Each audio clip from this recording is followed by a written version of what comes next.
এটা ঠিক, সেনাবাহিনীদের প্রতি আমাদের কোনো সময় অসম্মান আমরা করি না, এবং আমাদের নেত্রীও কালকে ওখানে সভাস্থলে গেছেন, তিনি নিজেই বলেছেন যে সেনাবাহিনীর কোনো দোষ নেই, সেনাবাহিনীকে সম্মান জানিয়ে আমরা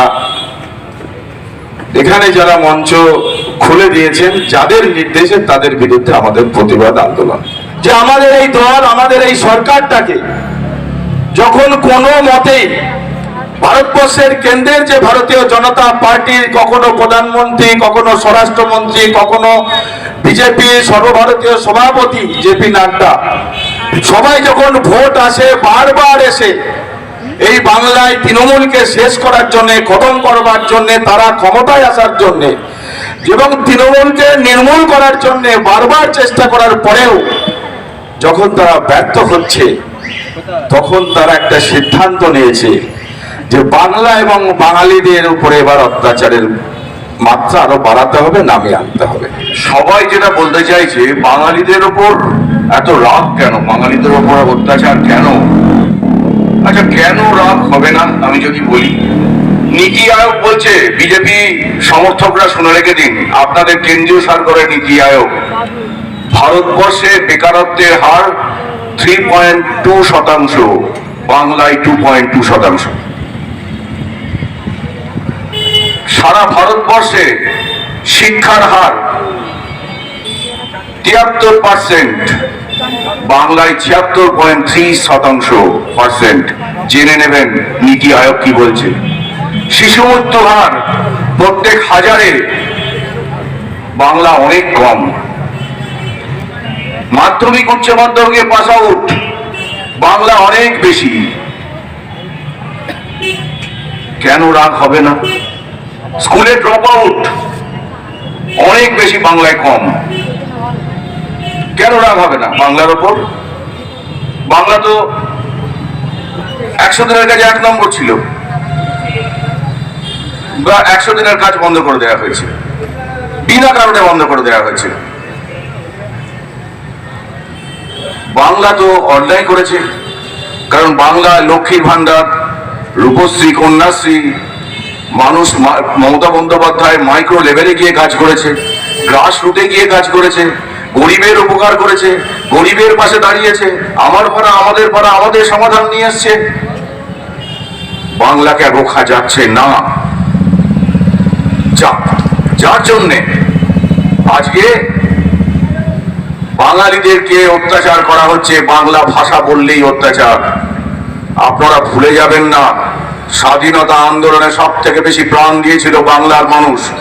আপনাদের সাভারকর মুচলেখা দিয়ে পালিয়ে এসেছিল। তাহলে আপনি যদি আন্দামানে যান, সেলুলার জেলে যান, দেখবেন যত ফাঁসির আসামি, যত মৃত্যু, সব বাঙালি। বাংলা পাঞ্জাব ছাড়া কে আন্দোলন লড়েছিল?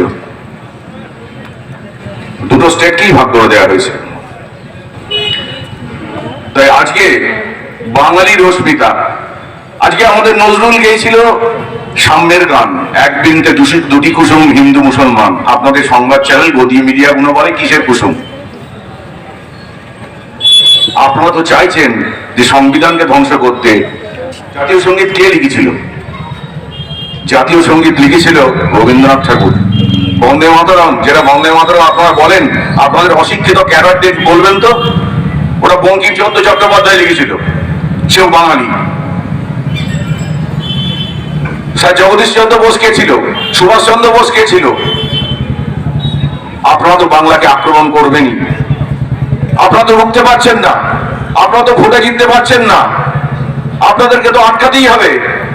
যারা আমাদের গর্ব, যাদের মাথায় রাখি যে সেনাবাহিনীকে আমরা সম্মান করি, শ্রদ্ধা করি, ভালোবাসি, তাদেরকে দিয়ে আপনি মঞ্চ খুলিয়ে দিচ্ছেন।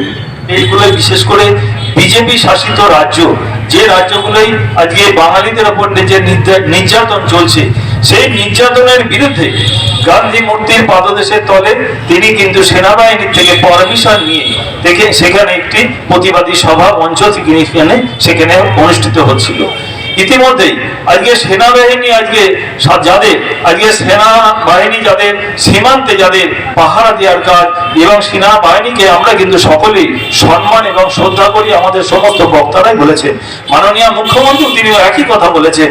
এবং গতকাল যখন তারা সেই আমাদের মঞ্চটা খুলে দিচ্ছিলেন, সেই জায়গায় মাননীয় মুখ্যমন্ত্রী নিজে সেই সভাস্থলে উপস্থিত হয়েছিলেন। এবং আজকে তিনি সমস্ত রাজ্যে তিনি নির্দেশ দিয়েছেন প্রতিবাদী সভা করতে, কারণ বাংলা এবং বাঙালি মানুষের ওপর যে নির্যাতন চলছে, আজকে আপনারা জানেন ভারতবর্ষে বিভিন্ন স্টেটে বিভিন্ন যে পরিযায়ী শ্রমিক, তারা আজকে যে স্টেটে যে শ্রমিক দক্ষ সেই জায়গায় তারা কাজ করতে যান। এটাই হলো ভারতবর্ষের সিস্টেম।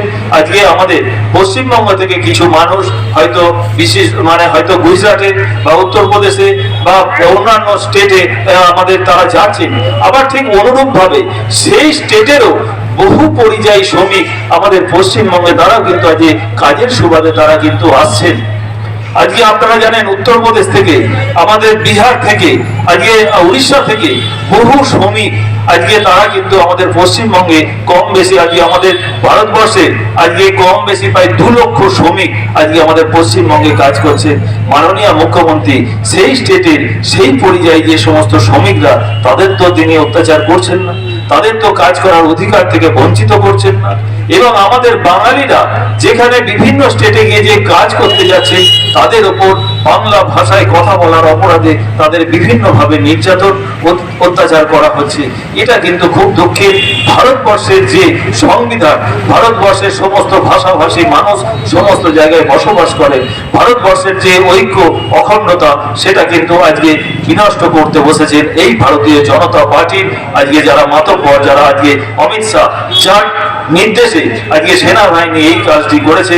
আমি সেনাবাহিনীকে সম্মান জানাই, কিন্তু এই যে অমিত শাহ তার যে কুচক্র, তার যে নির্দেশে যেহেতু আজকে তার তিনি নির্দেশ দিয়েছেন, সেই নির্দেশ অমান্য করার ক্ষমতা কিন্তু তার নেই বলে আজকে তিনি নিরুপায় হয়ে সেই কাজ করেছেন।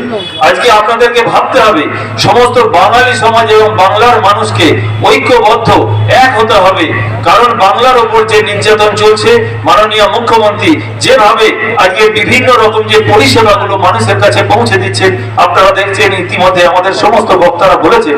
মাননীয় মুখ্যমন্ত্রী আপনারা জানেন, আমার পাড়া আমার সমাধান এমন একটি প্রকল্প ভারতবর্ষে এই প্রথম কোন রাজ্যের মুখ্যমন্ত্রী এরকম একটা প্রকল্প নিয়েছেন যে সাধারণ ভোটাররা তাদের ভোটাধিকারের যে প্রয়োগ করার ক্ষমতা, আজকে তাদের সিদ্ধান্ত নেওয়ার অধিকার মাননীয় মুখ্যমন্ত্রী তাদের হাতে তুলে দিয়েছে।